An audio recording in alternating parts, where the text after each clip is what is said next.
गिलास मनिंगना हाइफेटंग तखाइगी सेमु यानसलगे नासु यावरे सीत तोछलगा साइसलगे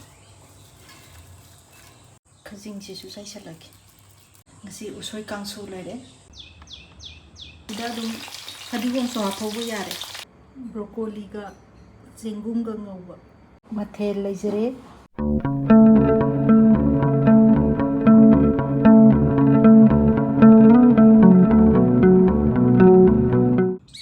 Kurumzari mayam ngasi ai mayam gi mamangda ani subo oina kalen gi mathen amaga ucharake thonggadaba injang gi masal gai sida leijere kari kari no habdo I mathang mathang haizarake ahanbada ai gi kwaidagi maru oiba ngasi gi mathel hairagadi usoi kangsu sida leijere kari kari gi yawge haibada pungkak sawba usoi ama yawjare aduga mangan horen chainaba maroi siloi suna yawjare phakpai Mayangton Toningkhok mara maroi nakupi aduga khajingchina horen kabak kabak sagatlaga kupna suraga saigadorini moro angangba moro atekpa animak tha ani suba mathel sina ching enjil ama chamthong thongjarage nga ro ayaiba masa sima hapaga maroi napakpi sing amadi tilhau hapaga samna thongjagadabani ahom suba mathel sina broccoli ga chengum ga kanghou ngau ama yawre sida morok angangba mui capsicum angangbani sima su hapani tilau sanam sing o atekpa hapaga ngaugadabani aduga rau masa khara ama yawre sina horen tawraga side ta hapnabani kalendari samput ama yawdaba ya yadre aduna thabi koli hawai gajar hapaga samput amaga yawjari adudi mayam insang napi singse sem sanaba thorang amuk tawjarage usoi sidi aina ngasai maku loi lawthokre magi mathaki akanba waru adagi maku gaidu loi lawthoksagre hojik pana soidarasi sidagi ta hawrage paringa yai sumaina pana ikta soidarasi side sida yam kangadaba yawragana lawthoksi pangkan kanbadi oide hojik usoi se soiba loirabanina isingda tingjalaga thamasi yamdrabada pung ahum mari tingadi adum yarani karigumba matam hek sangagana akoina hek nungdangda tingjalamaga ayukta thongba ngasigi oinadi ai pung ahum mari muk tingjalage magi usoigi manam adagi sum phatte ka hainaribase ngahak tingbibana phai aduna ngahak tingjalage singyen sinsidi sintak toroga yamsu hawi ko maadi adum manasi pulap adum hapsarani koina saugri manbagi dumaina chaba yaba mana gaisi loi lawthoe masa gaisina hunduk pikrasi thajanlaga hawra yengsira sibo yenge hawra adi kanaidana si sumain tawdana adagi achawba mana chawda sawragana si mayai masingsi lawthokpiba yai te aduna singsi mushroom sidi medium size ni yam chawba sunate pikpa sunate magi makoksi phatradi lawthokpa yai faragadi adum hapiba sumain tawdana ahum thokna khairage piagana ani thokna sumaina broccoli sidi makoksi khara lawthosi duga magi leidong toba masa se oina sumaina setat pirasi capsicum se angangbani anungda marusu yawramdre soirasi ahanbada sangna soisi aduga kitang amuk kupthahange kanghougi mayan singsisu sem saba loijare manungda sangaga amuk thong thaknaba sem sarurasi samphutti ihan hana phutokre ahumlak kamaga dum lawthoe si loire hausi sing yenjin si thongnaba sem sare mahi thangatlasi ising glass ama tangkhai gumba ama lawre mahi se saugalae hanbada maroi napak pi han hapsalle pana soyiba singdu su hapsalle sigi makha tarakpada tilau maru pungkak chawba ama tangkhai soyibudo sisu hapsalle aduga morok akangba manga gumba ama thektatlaga si oina hapsare minute ani gumba pharae hauji nga singsu hapsanba yarani mathang sidi saugi thongbuduga manana dum thongdoine ngari si makha tarakpada rau masa dung sai maru phajana manthoe aduga hapsalle brang saure singyen chin se hauji ti hapsanba yarani hapsallage ngahak sawalase aduga nakanda nga tawkhalage hojik thau hairage nga singse mathang mathang hapsalage som nakangi yenjindo amuk yengasi minute manga muk phare masi mulamani madi sogi gumbani aduna lesion dasi yare e thum kitang hapawrage hadigom so hapawu yare minute amaka sagathange nei se dum yamida kalendadi asin basina hena saninge e sogi oiro kamena sin oiro aduga yenjin oiro se minute amarom di phare aduna si muthalage nga se mu yengasi nga se sida lejare uji khangsi sare e refined oil hekta lore thau di kitang yamange kanghou di refined oil ngauba dum hawi yarani khale hojik thau sarabanina jira mapung samasang khai ma lore sina maroina kupi tilo pungkak sauba tangkhai ma soire sina sona masuba sida sina suba lere hojik manaw singse mathang mathang hapsarage singum si hana hapage madi mahi khara yawbanina hek hapsan gibaga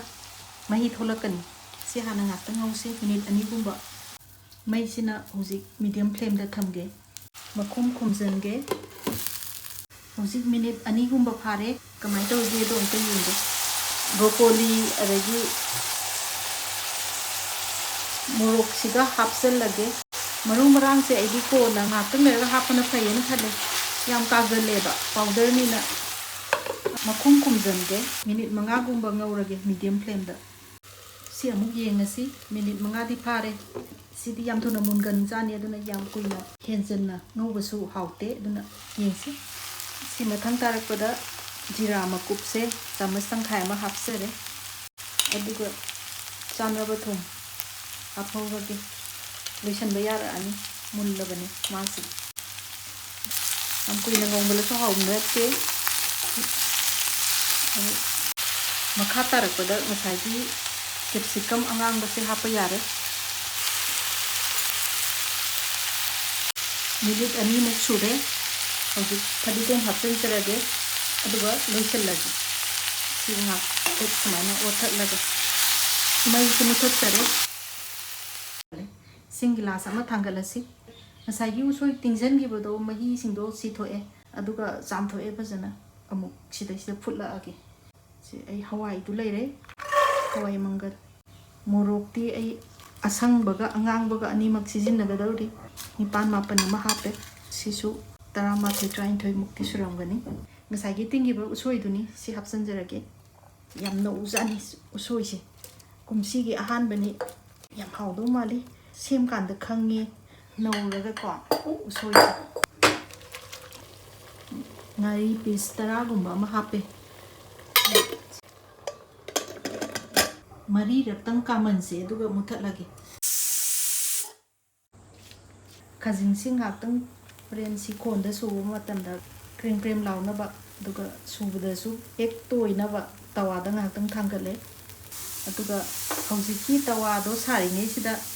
mangan aput paseina mai masum do ren kakna kangsu gi rakadamni na ngaktang thambai wani mathang dadi putta vida tawa da ngauraga sugairaga amuk surakke sida usoi se aina phajana masum se chithoga thamjare ado sidai sida amuk masum se amuk hena amta yaudana ba yam kangna sumdokke khudna kab kab dum sumaina sumnai ko sumai pulap ita paisalaga kangna sumdokse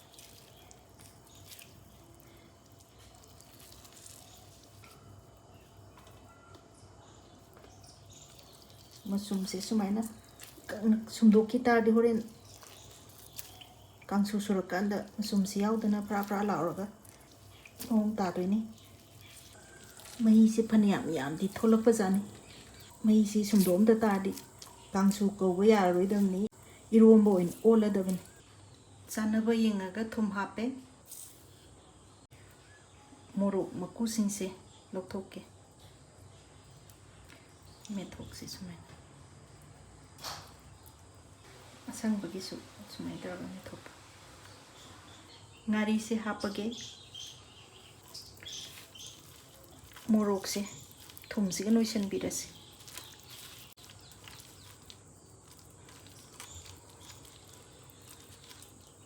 si loramnina hauzik usoi se hana noibirage mayam aina khangjaning ba amana usoi kangsu gi khwaidagi chanaba maroi si kari no oidoino comment amamamta ibiramo mangan afut pase gilas maning na betang takhai gi si pulap se amuk yan chalage fazana tot pire maroi geise sida umuruk macet macet soiraga khara am yaure tilau dai maroi nakupi phakpai mayangton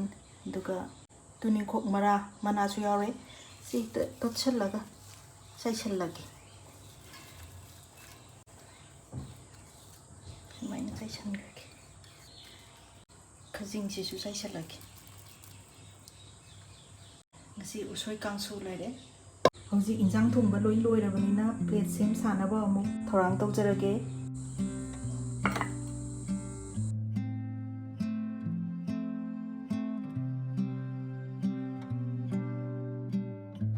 sigi mathel lezari sina usoi kangsu broccoli ga sengum ga ngauba nga tawba aduga champut sina sing yenjin thongba samna thongbani adudi hojik ai injang mau tangjarage ahanbada usoi kangsu si ekta lawjarage khajing yahonge silere ko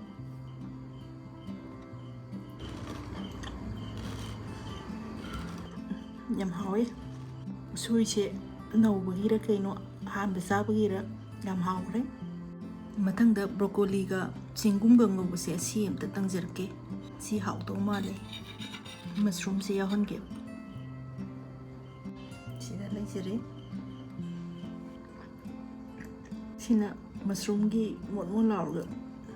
yam hawe morok ti si khara sate du ahameduna morok sai sina sum angang kai su pamani yam hawe haitare